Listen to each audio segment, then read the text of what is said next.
저는 등산을 좋아해서 서울 근교의 700~800m 되는 산들을 주로 골라가면서 혼자서 등산을 합니다. 학교 일이 바빠져서 한참 등산을 못했구나 하는 생각이 들어서 어느 주말 하루를 비워두었습니다. 아침 일찍 출발하려고 전날 배낭을 다 챙겨 놓았고요. 아침 기도 마치자마자 아침 6시쯤 나가려고 배낭을 메고 등산화를 신고 그리고 스틱을 챙겨 들고 막 현관 앞을 나가다가 오늘 미세먼지가 어떻지 하는 생각이 들어서 대기질 웹을 열어보았습니다. 온통 빨강색이었습니다. 미세먼지 매우 나쁨, 초미세먼지 매우 나쁨, 거기다 친절한 문구까지 더 있었습니다. 가급적 실외 활동 자제할 것, 실내에 있을 것. 그날 제가 등산을 할게요, 안 할게요? 포기했습니다. 다 원위치 시켰습니다. 하루 종일 집안에 있으면서 문 꼭 걸어 닫고 아무 데도 안 갔습니다. 산에 가면 보통 한 5~6시간 머물게 되는데 건강을 위해서 가는 거잖아요. 근데 나쁜 공기 제 몸에 채울 이유가 없어서 그냥 안 간 것이었습니다. 오늘 말씀 가운데서 만나게 되는 모압 평지에 서 있는 이스라엘 백성들도 한 가지 소식 때문에 모든 것이 묶이고 말았습니다. 너는 가나안 땅에 들어가지 못할 것이다. 모세에게 주신 하나님의 명령이 떨어졌을 때 제일 힘든 사람은 모세였을 것입니다. 그러나 이스라엘 백성들도 힘들기는 마찬가지였습니다. 아시는 것처럼 가나안 땅 가서 깃발만 꽂으면 우리 땅이 되는 것이 아니라 전쟁에서 차지해야 되는 땅이었습니다. 모세라고 하는 걸쭉한 지도자가 없이 어떻게 지금까지 헤쳐나올 수 있었을 것이며 이제 힘든 전쟁에서 어떻게 승리할 수 있겠습니까? 그런데 모세가 세상을 떠나게 된답니다. 하나님, 제가 어떻게 하나님을 섬겨왔는데요, 하나님 저한테 그러시면 안 되지요. 절로 원망이 터져 나올 수 있는 그런 상황 가운데 모세도 서 있었습니다. 하나님께서 모세를 느보산으로 인도하시더니 느보산이 꽤 높은 산이죠. 835m입니다. 저 사진은 지금 느보산 정상에서 찍어온 사진인데요. 하나님께서 모세를 느보산 정상으로 데려 올라가시더니 눈앞에 펼쳐지는 가나안 땅을 보여주셨답니다. 저게 하늘색하고 땅색깔하고 만나는 그 지점 정도가 요단강이 흐릅니다. 그러니까 느보산에서 내려가서 그 요단강 건너면 이제 거기부터가 가나안 땅입니다. 하나님께서 다 보여주신 다음에 하필이면 거기서 하필이면 나만 가나안 땅에 못 들어간답니다. 하나님 저한테 그러시면 안 되죠. 사람들은 몰라도 제가 어떻게 하나님 섬겼는지 어떻게 주의 일을 감당했는지 하나님은 아실 것 아닙니까? 그런데 저만 못 들어간다고요? 따지고 싶었을 것입니다. 여러분들 표정 보니까 여러분들은 그냥 아멘 할렐루야 할 기세인데 저는 지금도 잘 안 됩니다. 만약에 저에게 이런 명령 주어졌다고 한다면 저는 하나님께 따졌을 겁니다. 하나님 어떻게 이럴 수가 있습니까? 하나님이 이게 말이 된다고 생각하십니까? 모세도 그런 심정이었을 것입니다. 그런데 모세는 이런 상황이 되는데도 그 사실을 그대로 받아들이고 있습니다. 그리고 인생의 마지막 날까지 하나님께서 기뻐하시는 일, 하나님께서 원하시는 일을 끝까지 수행하다가 호련히 세상을 떠납니다. 모세 역시 힘들었을 것입니다. 물론 그대로 포기하지 않고 그대로 수용할 수가 없어서 하나님 앞에 나가 간절하게 기도하지요. 그게 신명기 3장의 기록입니다. 하나님, 하루 저녁만이라도 좋습니다. 단 한 걸음만이라도 좋습니다. 저도 가나안 땅 들어가고 싶습니다. 저도 가나안 땅 들어갈 수 있게 허락해 주십시오. 모세의 간절하고도 눈물 젖은 기도가 하나님께 올려졌을 때 하나님께서 뭐라고 응답하십니까? 그래, 하루 저녁은 너무했고 내가 일주일 허락해 줄게. 대신 반경 2km 벗어나서는 안 된다. 하나님께서 그렇게 응답하셨습니까? 전라도 말로 이렇게 응답하십니다. 그만해버려라. 그걸로는 기도도 하지 말랍니다. 이미 마침표가 찍혀진 사실이기 때문에 기도해봐야 소용없으니까 기도도 하지 말랍니다. 얼마나 서운했을까요? 얼마나 힘이 들었을까요? 그런데 인생의 마지막 순간에도 하나님의 뜻을 행하다가 호련히 세상을 떠납니다.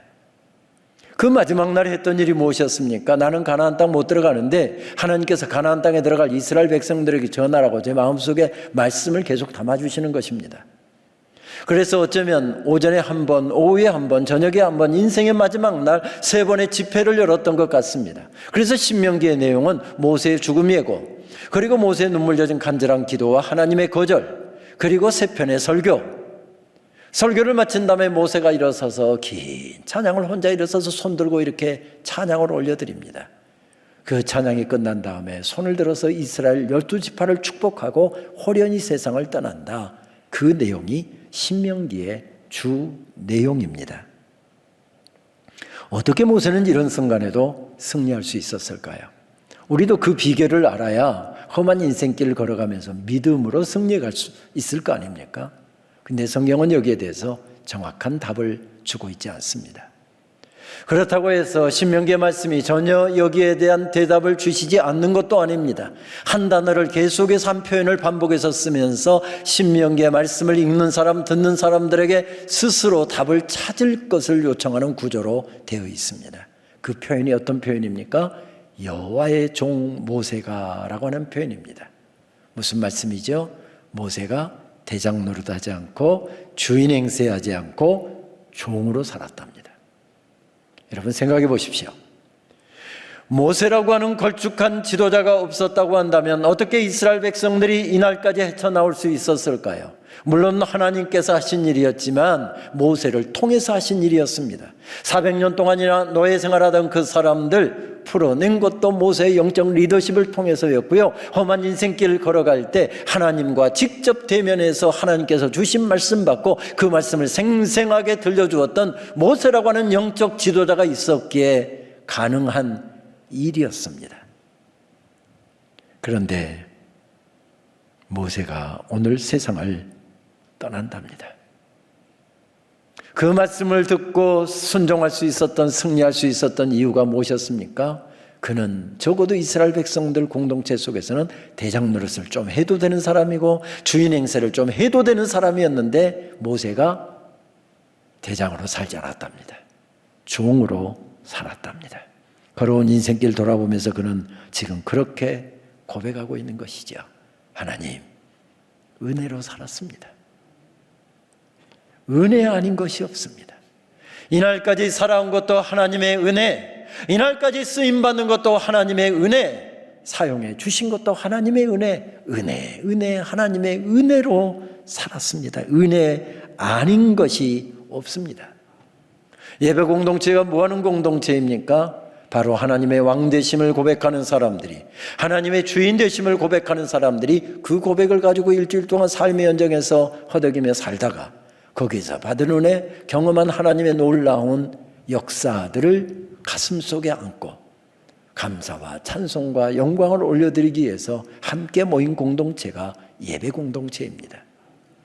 시편의 예배 공동체가 올려드렸던 설교이자 기도이고 선포되었던 말씀의 내용을 담고 있는 시편 말씀을 읽다 보면 제일 많이 나오는 단어가, 시편의 예배 공동체에서 제일 많이 나오는 단어가 무엇인가 하면 할렐루야라고 하는 히브리어입니다. 할렐루 하면 찬양하라는 뜻이고 야 하면 야훼, 여호와 이런 뜻입니다. 여호와를 찬양하라 이런 뜻이죠. 저기 눈물 짓고 예배드리고 있는 분이 있습니다. 삶이 너무 아파서 힘들어서 사랑하는 남편을 지난 주간에 떠나보내고 혹은 어려운 질병에 걸려서 사업이 어려워서 눈물 짓고 지금 하나님 앞에 간절하게 기도하면서 예배하는 권사님이 계십니다. 집사님이 계십니다. 목사님께서 그 모습을 보시고 이렇게 선포하십니다. 하나님께서 통치하실 것입니다. 그래서 시편 공동체에서 제일 많이 나오는 단어, 첫 번째 단어가 히브리어로 할렐루야라고 하는 단어라고 한다면 두 번째 단어는 야훼 말라크라고 하는 단어입니다. 야훼는 여호와라고 그랬죠. 말라크 하면 통치하신다, 다스리신다 그 뜻입니다.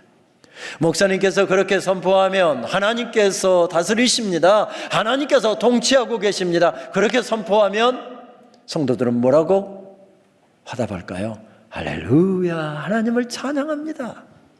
장로님은 기도를 통해서 선포하십니다. 찬양대는 찬양을 통해서 선포합니다. 온 공동체가 하나님의 왕되심을 고백하는 것이고, 그러한 고백을 더 새롭게 하고 가슴에 새기고 삶의 현장으로 그 고백대로 살게 하여 파송받아 나가는 것, 이것이 바로 예배 공동체이지요. 예배 공동체에서 가장 즐겨 부르는 찬송 가운데 한 곡을 들라고 한다면 487장 참 아름다워라 라고 하는 찬송을 들 수 있을 것 같습니다. 이 찬송은 미국 뉴욕주에서 목회했던 멜트비 백콩 목사님이라는 분이 아주 오래전에 작사한 찬송입니다. 아시는 것처럼 에파라치안 산맥이 미국 메인주에서부터 시작해서 뉴욕주를 관통하고 쭉 마치 허리에 등뼈와 같이 미국의 조지아주 남부까지 이어지죠. 그 인근에는 원시림들이 우거져 있습니다. 백홍 목사님도 그 부근에서 목회를 했던 모양입니다. 아침 기도를 마치고 나서 산책을 갈 때면 늘 가족들에게 그렇게 이야기하면서 나갔답니다. 우리 아버지 지으신 세계 보러 가요. 영어로 이야기하면 I am going out to see my father's world, 그러면서 나갔답니다. 그런데 갑작스럽게 40대 초반의 젊은 나이에 목사님이 갑자기 세상을 떠났습니다. 장례를 마치고 가족들이 유품을 정리하다 보니까 최근에 쓴 찬송시 한 편이 발견됐습니다. 그런데 제목이 안 붙어 있었습니다. 6절로 된 찬송시였는데, 그래서 남편이 아버지가 늘 산책 나가면서 했던 이야기를 따라서 가족들이 그 시의 제목을 붙였는데, 시의 제목이 This is my father's world. 이것은 우리 아버지께서 다스리시는 세계. 그렇게 제목을 붙였고, 친구였던 프랭클린 셰퍼드라고 하는 분이 여기에 곡을 붙여서 오늘 우리가 즐겨 부르는 찬송이 되었습니다. 가사는 이렇게 되어 있죠. 참 아름다워라 주님의 세계는 저 솔로몬의 옷보다 더 고운 백합화, 주 찬송하는 듯 저 맑은 새소리, 내 아버지의 지으신 그 솜씨 깊도다. 여러분 표정 보니까 찬송 가사만 읽지 말고 한번 찬송합시다 하는 표정이신데 찬송하겠습니다. 참 아름다워라 주님의 세계는 저 솔로몬의 옷보다 더 고운 백합화, 주 찬송하는 듯 저 맑은 새소리, 내 아버지의 지으신 그 솜씨 깊도다. 참 아름다워라 참 아름다워라 주님의 세계는 저 아침에 와 저녁 놀 밤하늘 빛난 별, 망망한 바다와 늘 푸른 봉우리 다 주 하나님 영광을 잘 드러내도다.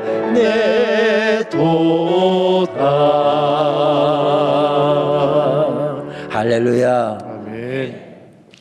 어쩌면 우리 아버지께서 지으신 창조세계와 그 가운데 깃든 아름다움과 영광을 이렇게 아름답게 찬양할 수 있을까 하는 생각이 절로 들게 하는 찬양입니다. 그런데 이 찬양의 원곡은 본래 6절로 되어 있고요. 원어의 가사를 읽다 보면 우리말 찬송은 지금 3절로 되어 있잖아요. 왜 6절이 3절로 줄어들었는가 하면 미국 연합감리교회죠. UMC에서 찬송가를 개편하면서 6절이 너무 길다고 생각했는지 이것을 축약해서 3절로 실었습니다. 소설가이자 감리교 목사인 전영택 목사님이 미국 연합감리교의 찬송가에 실려있는 가사 3절 가사를 그대로 번역해서 오늘 우리가 부르는 찬송가 가사가 되었습니다. 그런데 말씀드렸던 것처럼 본래 6절로 된 가사를 읽다 보면 하나님의 창조 세계 아름다움과 그 가운데 깃든 영광만 찬송하고 있는 것이 아니라 또 다른 사실 하나를 찬송하고 있는 것을 발견하게 됩니다. 특별히 3절 가사가, 원어의 3절 가사가 그러한 사실을 들려주는데요. 원문의 분위기를 느끼기 위해서 제가 영어로 먼저 읽도록 하겠습니다. This is my father's world. 이것은 우리 아버지께서 다스리시는 세계. Oh, let me never forget. 우리 결코 그거 잊지 말자. That though the long seems often so strong, 악일이 비록 강하게 보일지라도 God is the ruler yet. 하나님께서 여전히 다스리고 계심을. This is my father's world. 이것은 우리 아버지께서 다스리시는 세계. Why should my heart be sad? 그런데 왜 우리의 마음은 슬픔에 사로잡혀 있나? The Lord is King. Let the heavens ring. 하늘이여 선포하라. 주님이 왕이시다. God reigns. Let the earth be glad. 온 땅이여 기뻐하라. 하나님께서 통치하신다. 여러분 무엇을 지금 강조하고 있습니까? 무엇을 찬양하고 있습니까? 하나님의 통치하심. 누가 통치하십니까? 왕이 통치합니다. 대장이 통치하십니다. 온 땅을 지으신 분이 하나님이시고 하나님이 온 땅의 주인이시랍니다. 그분이 대장이시랍니다. 그분이 지금 우리의 삶을 다스리고 계시답니다. 모세가 그것을 알았던 것이지요. 오늘 내 삶은 내가 원하는 대로 풀리지 않고 오늘 내 삶은 비록 힘들지만 하나님께서 여기까지 인도하시고 통치해 주셨는데 오늘도 내 삶을 통치하고 계십니다. 내 삶은 비록 여기서 끝나지만 내 인생은 여기서 끝나지만 이것이 끝이 아닙니다. 하나님께서는 영원한 천국으로 나를 인도하실 것입니다. 돌아온 인생길을 살아온 인생길을 돌이켜보니 은혜 아닌 것이 없습니다. 하나님께서 은혜로 인도하셨습니다. 세워주신 분이 하나님이셨고 사용해 주신 분이 하나님이셨고 살려주신 분이 하나님이셨고 내게 수많은 은혜를 베풀어 주신 하나님의 은혜로 내 인생이 이날까지 우뚝 세워진 것을 발견한 것이죠. 돌이켜보니 은혜 아닌 것이 없습니다. 모든 것이 은혜, 한없는 은혜. 그 은혜에 둘러싸여 내 인생이 여기까지 온 것을 발견하게 됩니다. 그래서 두 손을 높이 들고 이렇게 고백하는 것이죠. 하나님, 은혜로 살았습니다. 은혜 아닌 것이 없습니다. 내 인생은 비록 여기서 끝나지만 내 인생 영원한 천국으로까지 인도해 주실 하나님, 다스리시는 하나님, 나는 하나님을 신뢰합니다. 나는 하나님을 신뢰합니다. 그러면서 벌떡 일어서고 있습니다.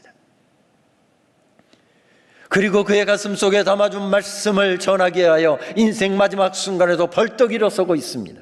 오늘 읽은 신명기 6장의 말씀은 가장 긴 설교죠. 두 번째 설교 신명기 5장부터 16장까지 펼쳐지고 있는 말씀의 첫 부분에 해당됩니다. 이런 집회를 열고 교인들이 다 모였습니다. 회중들이 다 모였습니다. 히브리어로 설교했겠죠. 모세가 강단에 오르더니 설교를 히브리어로 이렇게 시작합니다. 쇼마 이스라엘아 들으라. 우리가 흔히 쉐마 그렇습니다만은 히브리어 정확한 발음은 쇼마이죠. 들으라라고 하는 뜻입니다. 이 말을 조금 더 실감나게 번역하면 주목 이런 뜻입니다. 아이들이 쉬는 시간 끝난지도 모르고 왁자지껄 떠들고 장난질하고 있습니다. 선생님이 와서 수업하려고 선생님이 들어온지도 모르고 장난질입니다. 선생님이 어떻게 하죠? 교탁을 딱딱딱 두들며 주먹 이렇습니다. 이때 선생님께 주목해야지 딴짓하면 선생님한테 야단 맞습니다. 이렇게 자세하게 쇼마를 설명해 드려도 남자분들 별로 감동을 안 하시는 것 같은데 제가 군대 용어로 번역을 해드릴까요? 쇼마라고 하는 말을 군대 용어로 번역하면 동작 그만 이 뜻입니다. 남자분들 군대에서 정말 듣기 싫은 소리 가운데 하나였잖아요. 밤 9시면 부대에서는 항상 점호가 있습니다. 굉장히 엄격하게 진행되는 시간입니다. 만약에 잘못하거나 잘못된 것이 걸리면 밤새워서 벌을 차례를 받기도 합니다. 그러니까 지적 안 받으려고 열심히 청소하고 정리하고 정리정돈하고 모두가 지금 점호를 앞두고 바쁩니다. 유일하게 한가롭게 앉아서 텔레비전 켜놓고 낄낄대면서 웃으면서 드라마 보고 있는 친구가 있습니다. 지금 제대 보름밖에 안 남겨놓은 고참병장입니다. 아무도 건들 사람이 없는 사람입니다. 그런데 갑자기 당직사관인 소대장이 들어오더니 당직사령은 중대장이 들어오더니 동작 그만 딱 그럽니다. 그러면 내가 아무리 중요한 일을 하고 있고 내가 비록 고참병장이라 할지라도 지휘관을 바라봐야 되는 단어가 동작 그만이라는 단어입니다. 쇼마라고 하는 뜻은 그런 뜻입니다. 네 생각도 내려놓고 내가 원하는 것도 내려놓고 이 말씀 들어라. 이 말씀 놓치면 너희들은 망한다. 이 말씀은 절대 잊어버려서는 안 된다. 그런 뜻을 아마 쇼마 이슈레 이렇게 설교가 시작됩니다. 그리고 긴 말씀이 이어지죠. 축약하면 네 가지로 축약할 수 있을 것 같습니다. 첫째, 마음과 뜻을 다하고 힘을 다하여 하나님을 사랑하십시오.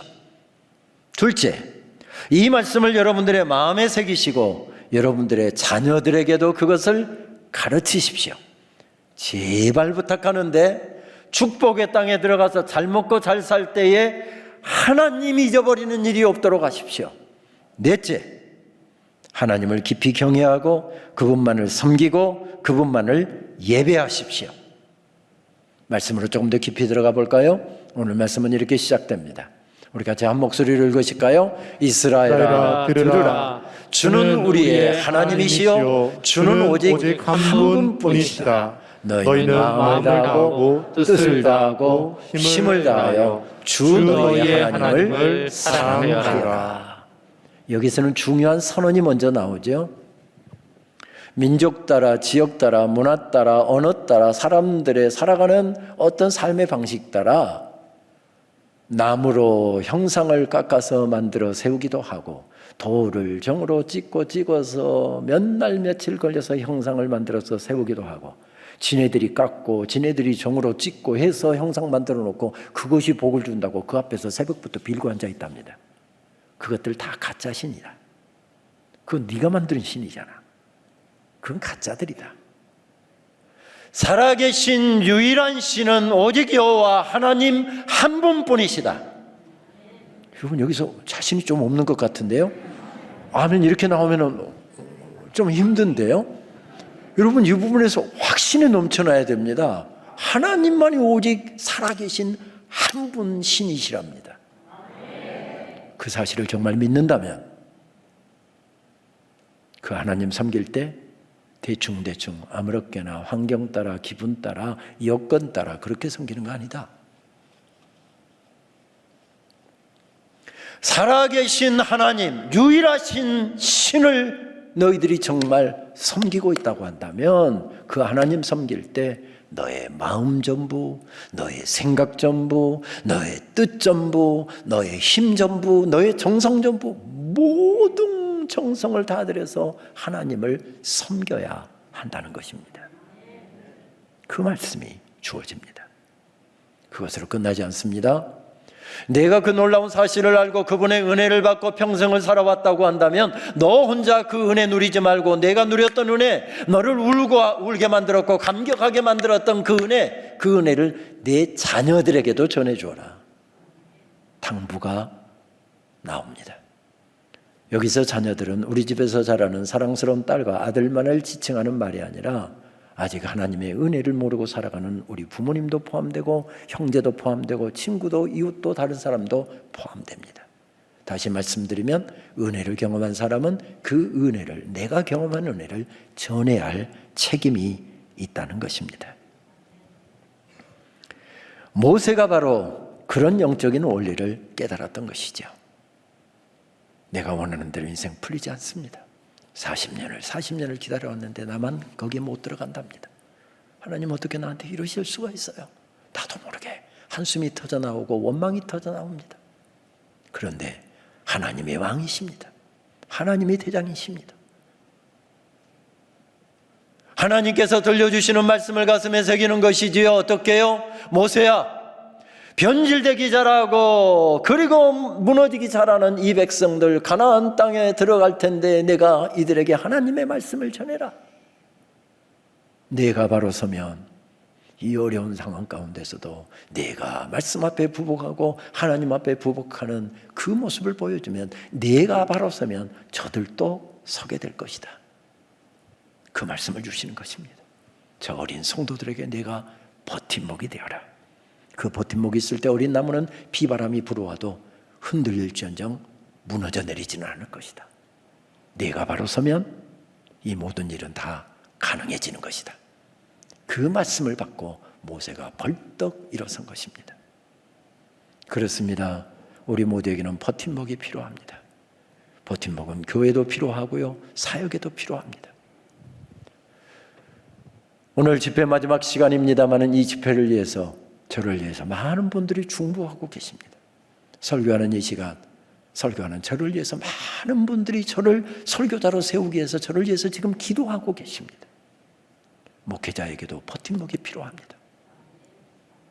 우리 연로하신 장로님들이나 성도님들에게도 버팀목이 필요합니다. 그렇습니다. 우리 모두 버팀목이 될 때 교회는 능력도 나타나고 행복하고 평안하고 고난도 있고 아픔도 있고 어려움도 있고 비바람도 불고 내 인생 전부를 다 무너뜨릴 엄청난 태풍이 불어와도 우리들은 세워진답니다. 이 영적인 원리를 알아서 모세가 벌떡 일어서고 있습니다. 500년 동안 이어져 왔던 나라가 풍전등화, 바로 언제 무너질지 모르는 1900년대 초, 하나님께서는 평양 땅 미국 북장로교 선교사의 작은 사랑방에서 학생 2명을 데리고 작은 학교 하나가 시작되게 하셨습니다. 그리고 그 학교는 6년 후에 1907년 6월 20일에 제1회 졸업생 7명을 배출합니다. 이름하여 길선주, 양전백, 서경조, 한석진, 송인서, 방기창, 이기풍. 우리 교회도 익숙한 우리 교단의 최초의 목사님들이자 한국교회 최초의 목사님들이었습니다. 우연히 이분들의 나이를 조사해 보았습니다. 39살짜리가 1명, 대학을 졸업했는데 39살짜리가 제일 젊습니다. 40살짜리가 3명, 41살짜리가 1명, 58살짜리도 2명이나 됐습니다. 중요한 것은 그때 한국 남성들의 평균 수명이 만 40이었습니다. 그러니까 한 1년이라도 써먹을 수 있는 사람이 몇 사람입니까? 딱 한 사람밖에 없습니다. 나머지는 언제 세상 떠날지 모르는, 언제 죽을지 모르는 별로 쓸모가 없는 사람들이었습니다. 이런 사람들이 7명 나왔다고 해서 무슨 대단한 역사가 일어날까요? 그러지 않을 것입니다. 그런데 복음을 받은 지 얼마 되지 않은 어린 교회, 어린 성도들이 있는 전국 교회로 이들이 흩어집니다. 나라가 멸망하고 나라가 무너지기 직전이니 백성들의 삶은 얼마나 피폐했는지 모릅니다. 자기들의 힘만으로는 도무지 이 나라를 어떻게 지켜낼 수가 없고, 허덕이는 성도들 어떻게 위로할 방도가 없어서 새벽 4시면 일어나서 준비하고 새벽 4시 반이면 교회에 나와 엎드려 기도합니다. 함께 기도하는 영수조사들이 있었습니다. 지금으로 하면 장로님들이나 전도사님들에 해당되는 분들이죠. 이분들과 함께 새벽에 찬송하고 말씀 읽고, 그리고 새벽에 울부짖으면서 하나님 앞에 기도합니다. 하나님, 이 민족을 버리지 마시옵소서. 우리 어린 교회를 지켜주시옵소서. 눈물로 기도하는 새벽 기도회가 세계 최초로 한국교회 평양 땅에서부터 시작됐습니다. 특별히 1907년에 졸업했고 그 전에 세워졌던 그 학교의 설립자인 사무엘 마펫 선교사가 교회를 세웠는데 그 교회가 장대현 교회였죠. 그리고 졸업생이 나오자 이제 한국인들이 목회를 해가야 된다. 그래서 길선주 목사님에게 담임을 이양을 하죠. 그래서 1대 목사는 마포삼열 목사님, 2대는 길선주 목사님. 길선주 목사님이 새벽마다 엎드립니다. 성도들 위해서 눈물로 기도합니다. 그런데 그 교회에서 놀라운 부흥의 역사가 일어나죠. 그 부흥의 역사가 전국 교회로 방방곳곳으로 퍼져나가기 시작합니다. 예수님 부활 승천하신 이후 예수님의 복음이 증거되었던 선교 역사 2000년 역사 가운데 가장 놀라운 부흥과 성장을 경험한 교회로 우리 한국교회가 기록되고 있습니다. 기대할 것이 없는 사람들이 각 곳에 흩어져서 하나님 앞에 버팀목으로 서려고 몸부림쳤을 때 한국교회는 이렇게 세워졌습니다. 이렇게 버팀목을 세우는 사역이 중요해서 그 학교는 어려운 가운데서도 이 주의 종들을 세우는 사역을 감당하려고 몸부림쳤습니다. 아무래도 그 학교에도 버팀목이 필요했는데 초창기의 버팀목들은 미국 북장로교회 교인들, 남장로교회 교인들, 캐나다 장로교회 교인들, 호주 장로교회, 빅토리아 장로교회 교인들이었습니다. 그들은 먹고 싶은 건 먹지 않고 가고 싶은 거 가지 않고 1불, 5불, 10불들을 함께 모아서 성교원금으로 드렸고 그 성교원금이 모아져서 이 학교로 보내져서 학교를 운영하고 학생들 장학금 주고 그리고 학교를 운영하는 비용으로 사용하여 사명을 감당할 수가 있었습니다. 문제는 이 학교의 설립자와 교수들 그리고 많은 학생들 그리고 졸업생들이 3.1 만세운동의 주역으로 활동했음이 밝혀지면서 이 학교는 1930년대 큰 어려움 가운데 직면해 있었습니다.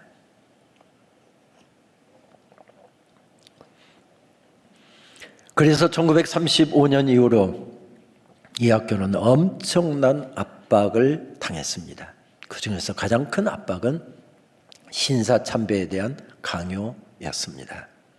1938년 개강 교수의 이력을 보게 되면 8월 31일에 개강하기로 학생들에게 다 통지했는데 8월 20일에 긴급 교수회가 소집이 됩니다. 800만 잡신들에게 넙죽넙죽 엎드려서 절하고 예배를 하면서 학교를 운영하느니 차라리 우리는 학교 문을 걸어 잠그겠다. 교수들이 학교 폐교 결정을 내립니다. 그리고 학생들에게 찾아가고 편지로 통신으로 신학교육을 이어갑니다. 그리고 1945년 해방과 함께 평양 땅에서 그 학교는 다시 문을 열었습니다. 그런데 또 다른 이업들이 다가옵니다. 공산주의자들의 이업이었습니다. 하나님을 부인하는 자들과 어떻게 손을 잡을 수 있겠습니까? 그런데 북한 땅에서 강력한 부흥의 역사가 일어났던 기독교의 도움을 받지 않고서는 공산주의가 뿌리를 내릴 수 없을 것 같아서 공산주의에 협조하고 또 조직에 가입하도록 끊임없는 회유와 압박이 주어졌습니다. 그 학교에 제가 22대 총장인데요. 4대 총장이었던 김인준 목사님 같은 경우에는 머리가 아주 좋은 분이었고 그리고 총회 장학생으로 선발되어서 미국에 유학을 가고 남장로교의 대표적인 신학교인 유니온 신학교 얼마나 백인들의 그 자부심이 강한지 야 3세계 사람들이 PhD 공부할 머리가 되겠어? 이런 학교에서 미국인들도 5년 6년 걸려야 박사학위를 받는데 이분은 3년 만에 학위를 받고 귀국해서 이 학교의 교수가 되었습니다. 그리고 몇 년 후에 총장, 그때는 교장이라고 그랬죠. 4대 교장이 되었습니다. 영어와 러시아가 능통한 사람이었고요.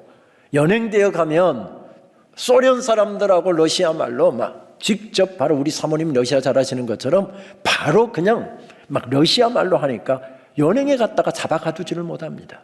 그런데 저 여주인물 그대로 놓을 수가 없어서 시베리아로 연행에 가서 그곳에서 총살을 당해 순교를 당합니다. 5대 교장이었던 이성희 박사도 마찬가지였습니다. 결국 그 땅에서는 신학교육을 더 이어갈 수가 없어서 성도들의 정성으로 마련되었고 생명보다 더 귀한 학교 건물이고 시설이지만 신학교육을 거기서는 더 이어갈 수가 없어서 그 건물을 그대로 다 버려두고 스스로 걸어서 서울로 내려왔습니다. 1948년의 일이죠. 1년 동안 이것저것을 배회하다가 일본 사람들이 쓰다가 버리고 간 가옥들 적상가옥이라고 그랬죠. 힘 있는 사람들이 다 차지했지만 800만 잡신을 모신 이 남산의 조선신궁터 이쪽 제 오른쪽 왼쪽 밑에 있는 사진이 지금 어린이강 건너편에 그 터만 남아있죠. 저렇게 신궁터 제1예가 신궁터 웅장하게 자리 잡고 있었는데 800만 잡신이 있는데 누가 거기를 감히 들어가겠습니까? 하나님이 왕이시다. 하나님이 통치하신다. 이걸 선언하면서 정부의 허락을 받아서 저기서 신학교육을 이어갑니다. 소위 이야기하는 남산신학교 시대가 열린 겁니다. 그러다가 6.25를 마치요. 대구로 부산으로 피난 겁니다. 교육을 할 장소가 없어서 미군들에게 가서 미군 군용 텐트 24인용 텐트를 얻다가 저렇게 쳐놓고 저곳에서 신학교육을 이어갔습니다. 그리고 우여곡절 끝에 그 학교는 1959년에 교지를 마련하고 지금 광장동 아차산 자락에 건물을 짓고 1960년대부터 서울 광장동 강나루 언덕에 세워져 있습니다. 제가 섬기고 있는 장로의 신학대학교의 이야기입니다. 1907년에 1기 졸업생을 배출해서 1908년에 2기, 1910년에 1909년에 3기 이런 식으로 계속 배출을 해서 지난 2월까지 115기까지 배출을 했고 현재 35,720명의 목회자들, 사역자들을 배출해서 현재 85개국에 흩어져서 주님의 나라를 위해서 섬기고 있습니다. 그 동문들 가운데 몇 분만 이름을 거명해 볼까요? 일제치하에서 허덕이고 있던 성도들을 말씀으로 깨웠던 부흥사 길선주 목사님과 제주 선교와 섬 선교의 선구자였던 이기풍 목사님이 1기 졸업생. 신유의 부흥회를 통해서 하나님의 살아계심을 생생하게 경험했고 질병으로 고생하고 있는 사람들 하나님의 능력과 말씀으로 고쳐냈던 김익두 목사님이 3기 졸업생. 호남의 성자라고 이야기하고 예양원을 섬겼으며 평생 한센인들을 돌보았던 호남의 성자 최웅정 목사님이 13기 졸업생. 신사참배 강요와 일본의 압제에 온몸으로 항거하며 신앙의 정제를 지켜냈던 주기철 목사님이 19기 졸업생. 한센병 환자들을 평생 가슴에 품고 사랑의 목회를 하시면서 신사참배에 항거하여 긴 옥고를 치르셨고 그렇게 해방 후에 풀려났지만 1950년 여수의 한 거리에서 공산군에게 체포되어 총살을 당하여 순교당하신 손양원 목사님이 33기 졸업생. 제일 중요한 분 한 분이 빠졌죠. 여러분들의 담임 목사님은 96기 졸업생. 계속 이어지고 있습니다. 아니 주님 오시는 그날까지 이것은 중단돼서는 안 되는 사역입니다. 왜요?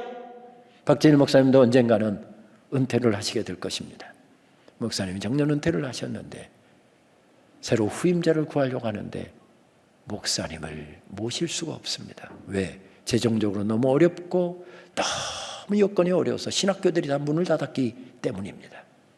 물론 그렇게 되면 장로님들이 말씀도 전하고 목회도 하고 그렇게 하시겠습니다마는 성경을 어떻게 읽고 어떻게 해석하고 어떻게 하나님의 말씀을 바로 증거할 수 있는 바로 성서 해석과 여러 가지 신학 훈련을 받은 영적 지도자가 세워져야 교회가 견고하게 세워질 것 아닙니까?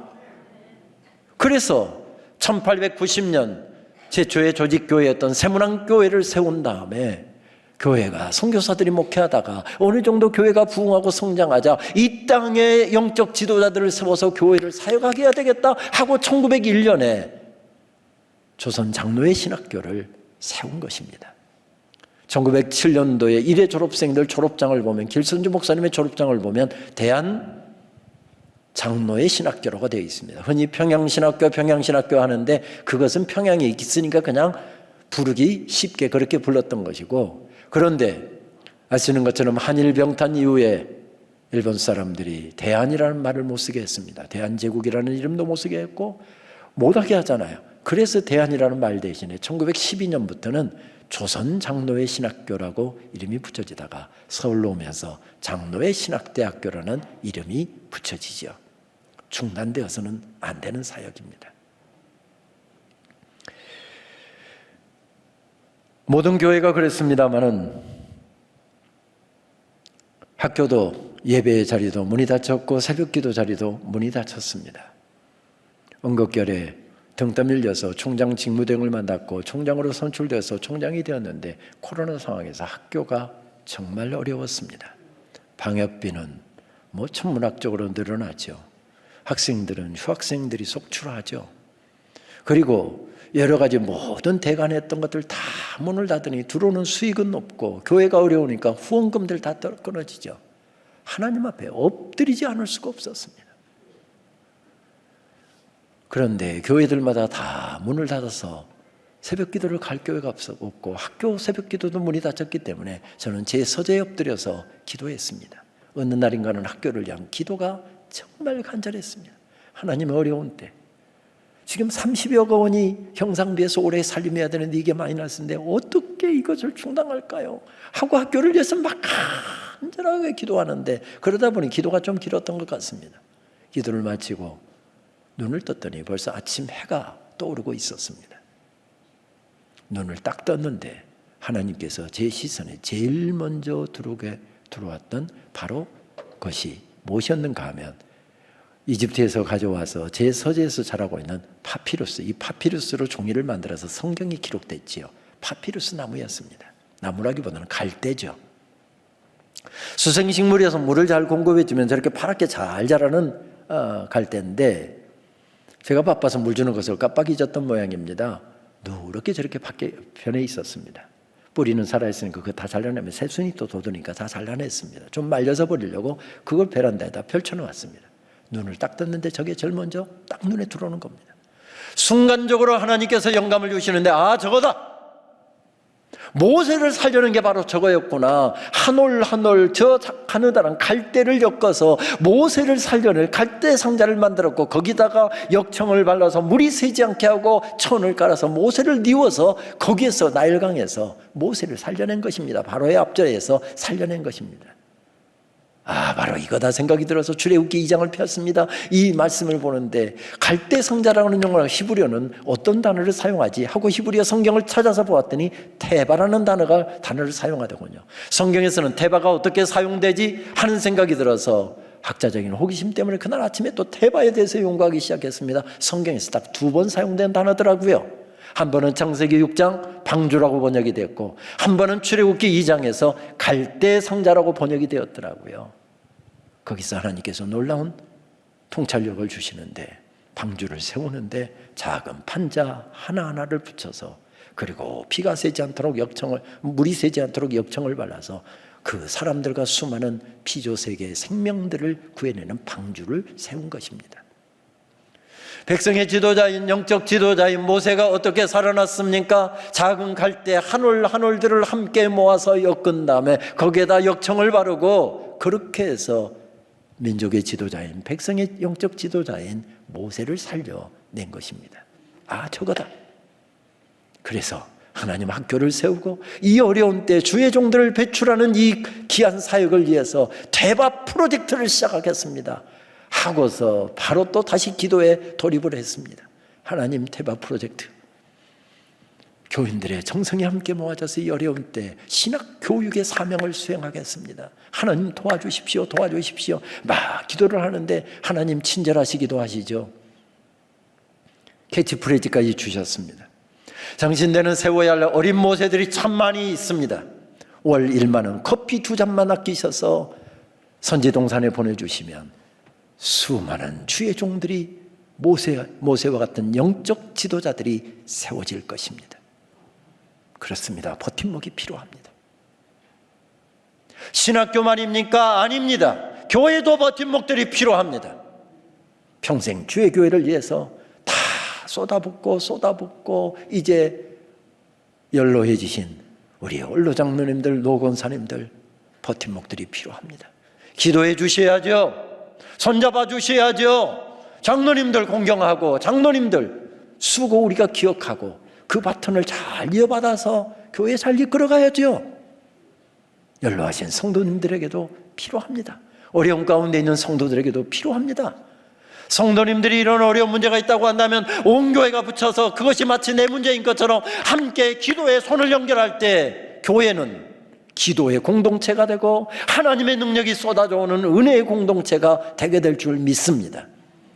가장 필요한 분은 영적 지도자이신 목사님이십니다.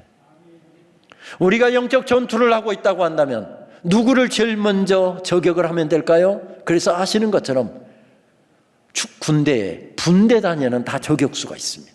그 사람들에게 총도 훨씬 더 좋은 것이 들어가고요. 이 저격수는 다른 병사들을 저격하는 게 아니라 지휘관, 소대장, 중대장, 대대장, 연대장, 사단장 이 사람들만 저격하는 사명이 주어진 사람입니다. 교회를 무너뜨리려고 하면 누구를 무너뜨리면 될까요? 영적 지도자인 목사님 무너뜨리면 될 것입니다. 여러분 목사님에게도 버팀목들이 필요합니다. 마치 출애굽기 17장에 아말렉 전투에서 모세의 손을 양쪽에서 올려주고 받쳐주고 기도해줬던 그런 버팀목들이 있을 때 엄청난 사역들이 펼쳐진 것처럼 여러분들의 담임 목사님의 버팀목이 되어 주십시오. 제가 박 목사님의 선생이어서 제가 여러분들에게 부탁합니다.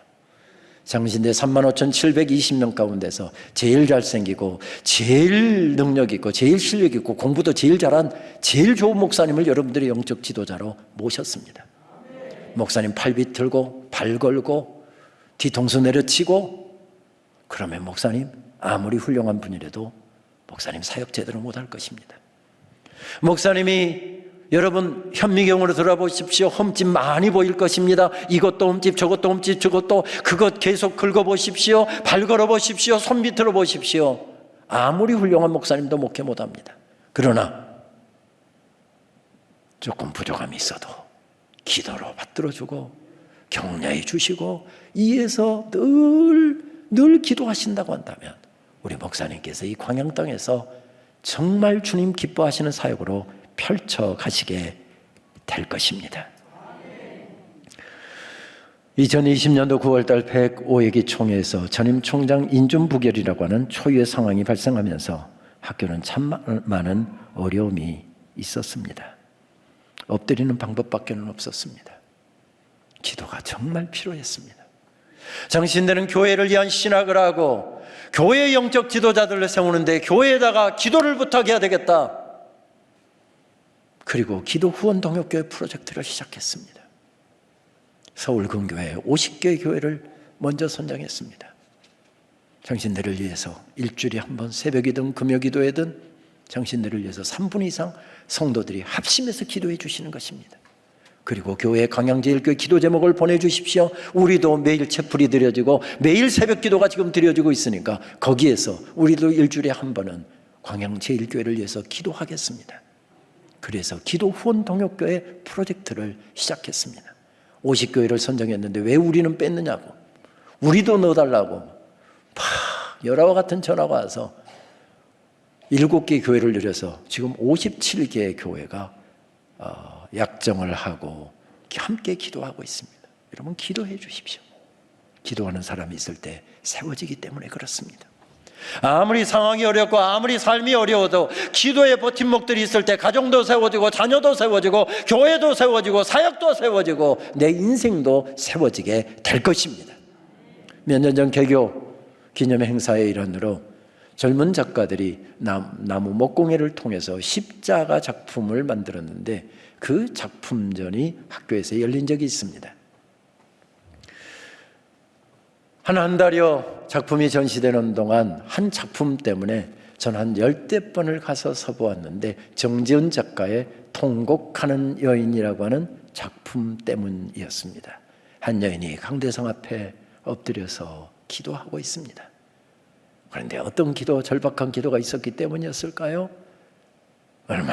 얼마나 눈물로 기도했는지 그 앞에 눈물이 강수를 이루고 있습니다. 강수를 이루고 있습니다. 제가 10번이나 그 작품 앞에 가서 서보았던 것은 저 작품은 제 어머니의 이야기거든요. 저는 초등학교 졸업하고 중학교도 가기 어려운 그런 가난한 집안에서 태어났습니다. 소위 이야기하는 저는 촌놈입니다.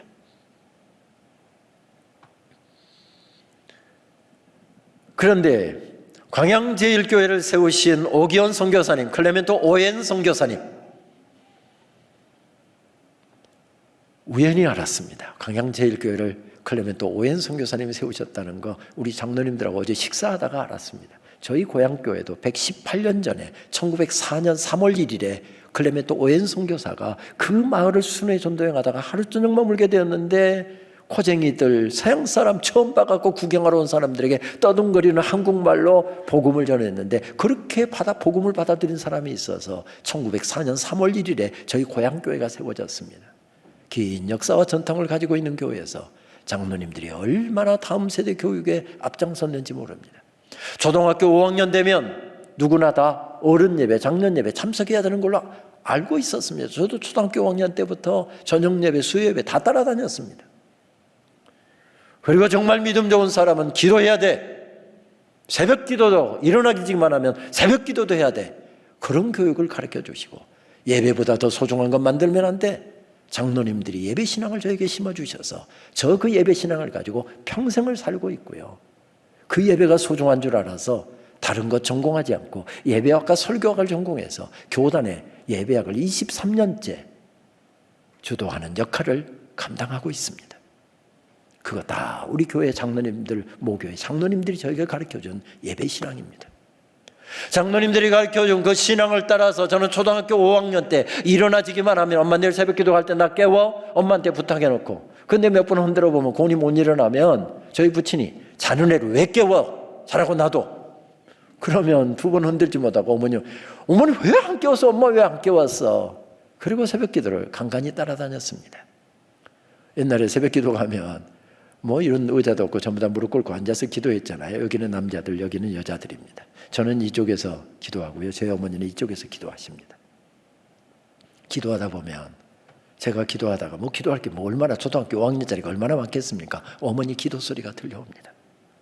저는 그 어머니 초등학교 5학년 때 어느 새벽 기도했다 나갔다가 어머니가 저를 위해서 기도를 저는 지금도 잊어버릴 수가 없고 종종 어머니의 기도 소리가 제 귓가에 맴돕니다. 하나님, 저 중학교 가고 싶어요. 저도 공부할 수 있게 해주세요. 하나님, 저 중학교 보내주세요. 저는 한두 마디 하고 나서 기도할 게 없어서 있는데 어머니의 기도 소리가 이쪽에서 들려옵니다.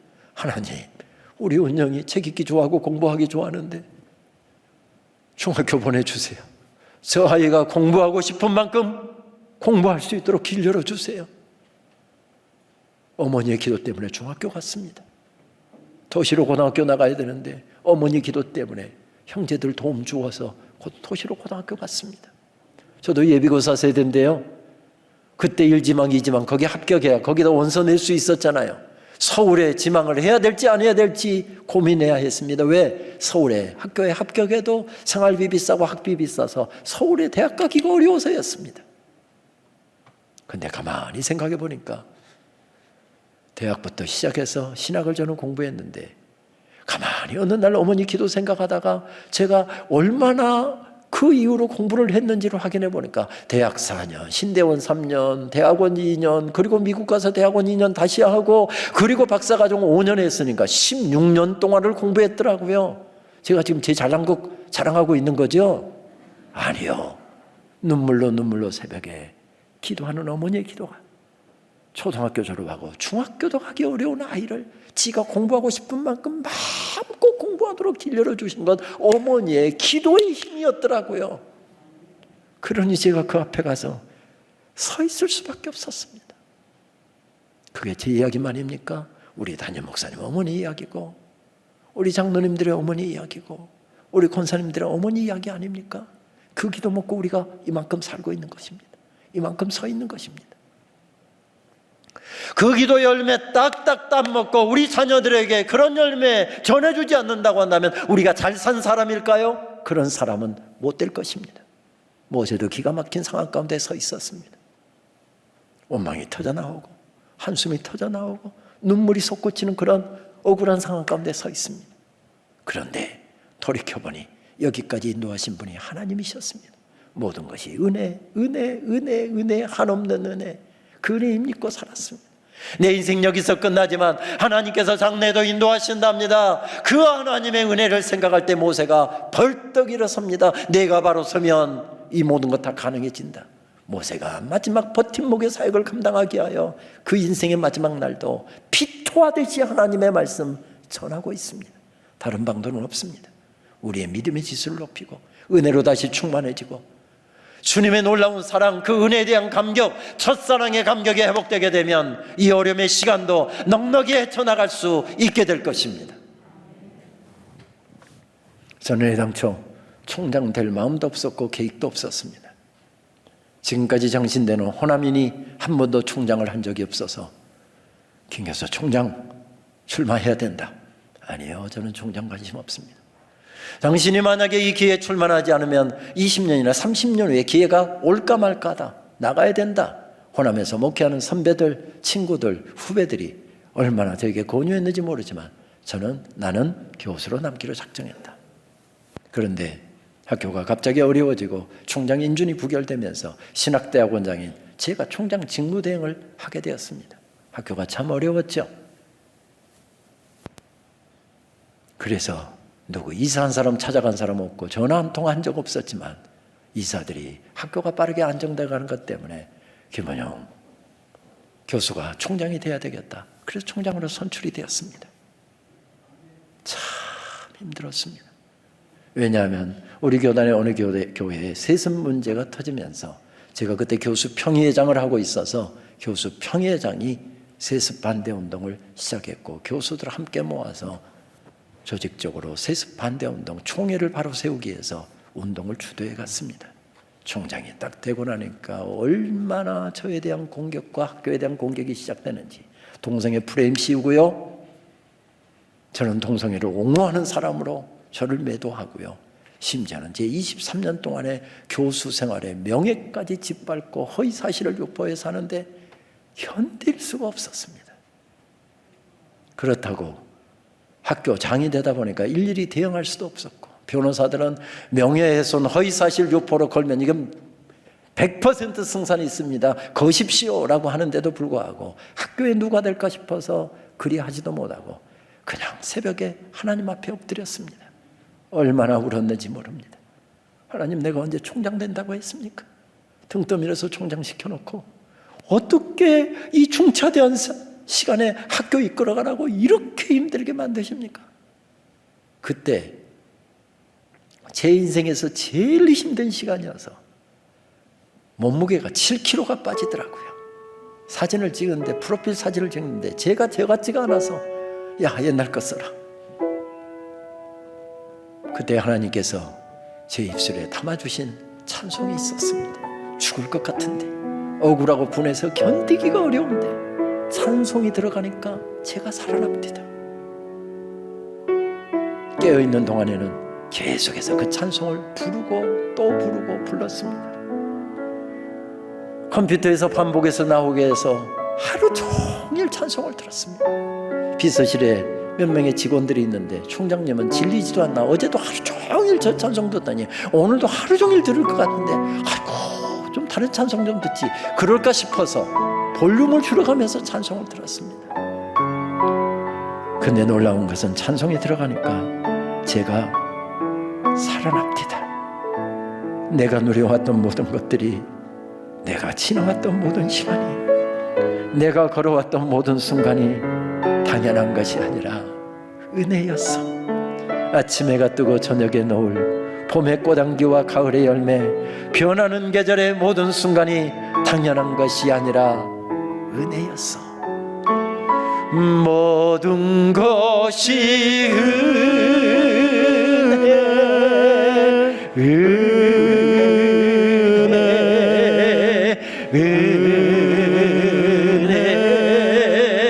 한없는 은혜 내 삶에 당연한 건 하나도 없었던 것을 모든 것이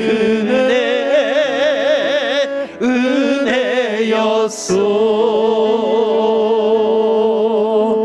내가 누려왔던 모든 것들이, 내가 지나왔던 모든 것들이, 내가 지나왔던 모든 시간이, 내가 걸어왔던 모든 순간이, 내가 걸어왔던 모든 순간이 당연한 것이 아니라 은혜였어. 당연한 것 아니라 은혜였어. 아침 해가 뜨고 저녁에 노을, 아침 해가 뜨고 저녁에 노을, 봄의 꽃향기와 가을의 열매, 봄의 꽃향기와 가을의 열매, 변하는 계절의 모든 순간이, 변하는 계절의 모든 순간이 당연한 것 아니라 은혜였소. 모든 것이 은혜, 은혜, 은혜 한없는 은혜 내 삶에 당연한 건 하나도 것이 은혜였소. 모든 것이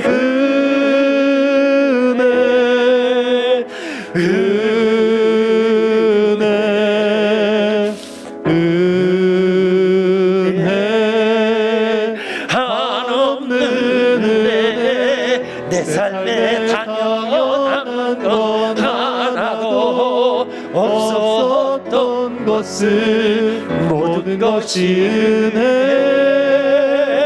은혜였소. 우리 두 손을 높이 드시고 한 번만 더 고백할까요?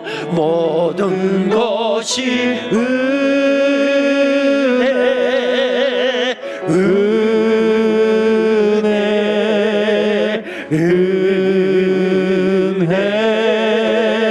한없는 은혜. 내 삶에 당연한 건 하나도 없었던 것을 모든 것이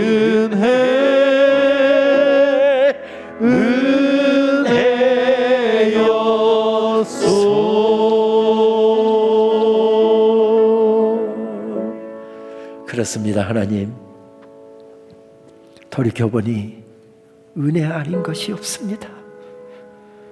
그 험한 인생길 살아온 날들 돌이켜보니 하나님께서 은혜로 덮으셨고 은혜로 인도하여 주셨고 은혜로 오늘 여기 우뚝 세워주셨음을 생각할 때 주님 앞에 드릴 수 있는 고백은 한 가지밖에 없습니다.